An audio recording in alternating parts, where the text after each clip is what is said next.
ตัวกุมารลงน้ำไปแล้วค่ะหายเจ็บเลยดังกวบกำเดียวไม่มีแล้วหายตอมเลยปาดโตโปมหาเศรษฐีมือวักน้ำตียังได้ก็ได้เอาจกปีกระตึงนี่ยังชดออกมานั่นสถาทั้งหลายนี่และเนอเนี่ยขนาดจาดกำเนิดครั้งแรกของพักกุละกุมารนี่นะที่จะได้ไปเป็นตัวเจ้านี่โตโดนป่ากินแหมกำโลบุญก็มีผีก็มาโปรดคือได้เกิดขึ้นป่าตัวนั้นตีลื่นกุมารมันนั่นเต้าเอาคามเมียงไปฝุ่นโลกองในกุมารไว้ในต้องเต้าป่ากระฟงตัวนั้นสุดท้ายเมียงหยังหยับใดเมืองพาราณสีผมดูข้ามไปจะเป็นจังหวัดสถาบรรดาพ่อแม่พี่น้องก็ยังบ้านเฮาในปุ่นข้ามยังจังไม่ว่ากันมาเต้าป่าข้ามด้วยมากันนั่นยังว่านะสถาบรรดาพ่อแม่พี่น้องกินเมืองโกสัมพีเพ่เมืองหัวน้ำเพ่ลองกึดพอเถอะโซดไปเมืองใต้น้ำปุ่น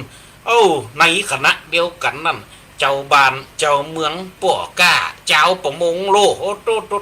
แล้วเข้าใจปักกันมาตอดแหเร็วมาลุงนี้อันนี้เราตัวมาอย่างเป็นมาตั้งจำยาก็ตั้งจำอย่างน้ำเลิกมันจะไปถึงลมเนี่ยจำเป็นไงแล้วอันนี้เราตัวมาอย่างเป็นมาซ้อนเนี่ยมาซ้อนอย่างที่น้ำเลิกเป็นอย่างเป็นปฏิตื่นเอาเป็นปอดทั้งเลิกแล้วอันนี้เรามาอย่างอันนี้เป็นมาตักหัวป่านะเป็นให้จะมาคิดละดูเดี๋ยวนี้เป็นนาแรงแล้วมีอย่างชักอย่างการตรงการไม้ป่ากระทึงหมอกหัวไปนะกูดึงว่าแล้วเอาไปตอดแหว่ะฟองกวานแหช่างฟองกลาอ้วนเนี่ยจักเข้าจักออกแล้วอันนี้เรามาอยู่อย่างนี้ไม่กึกดึงตามึงบอดกับกูจอมเบ็ดนี่ก็จะมาจอมเบ็ดนะอันนี้เราจะมาสาบตื้อกูจอมเบ็ดปรากฏปะกูไข่เน่าก็ใส่ดีป่ะป้าโทษเนี่ยสตาตั้งหลายหากินตั้งน้ำโลมีฮันมดอากาไปเติร์กับมีปอกาฮันคนหนึ่งยังว่านะไปตอดแหแล้วก็แหงใกล้แหงว่าบ่ลังได้ป่าไงลังได้ป่าหลวงป่าใหญ่ป่าหลวงช่วยกันโจกป้าโถจักวันขึ้นมาเป็นว่าเป็นป่ากระฟงตัวแต่ตัวว่าฟองกระเดียดร่อนกันนี่ปลาบึกนี่บ่ใช่ปลาบึกยังมีเก็ดนี่ว่าอันนี้ปลากระฟงดงกระฟงได้กระเปาะไปจะไปมีดงมันคนละอันกันเนาะว่ะจ้าเอาขึ้นมาสถาบรรดาพ่อแม่พี่น้องเอาไปขายจะกันนะเขาไปตีกาดป่าสถาทั้งหลายสดเข้าไปตีกาดป่าบน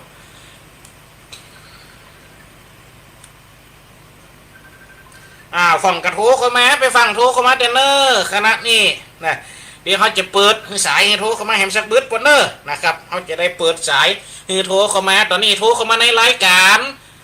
มีอย่างจะอู้ก็จะหารายการ FM 106.50 วิทยาลัยสงฆ์นครลำปางนะครับครับผม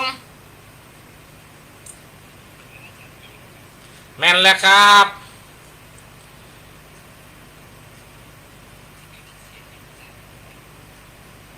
ฮัลโหลอันนี้เปิดโทรเข้ามานะญาติโยมทั้งหลายเปิดละอ่อนไม่รุ่นเนาะเปิดกระโทรเข้ามาเพื่อใครหูเกี่ยวกับวันดีวันเสียนะวันดี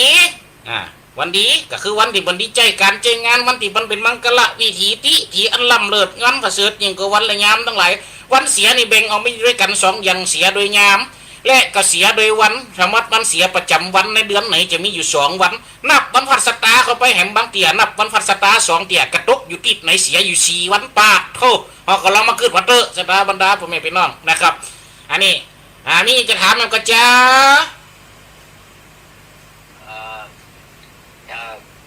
ปีใหม่นี่ดีขึ้นยังไงครับอย่างกับปีใหม่เป็นเดือน4ในปีนี้ปีใหม่เขาขึ้นมานี่โต๊ะเป็นวันที่1จะดีตั้งแต่ถ้าว่าเอาตามปฏิทินของปีใหม่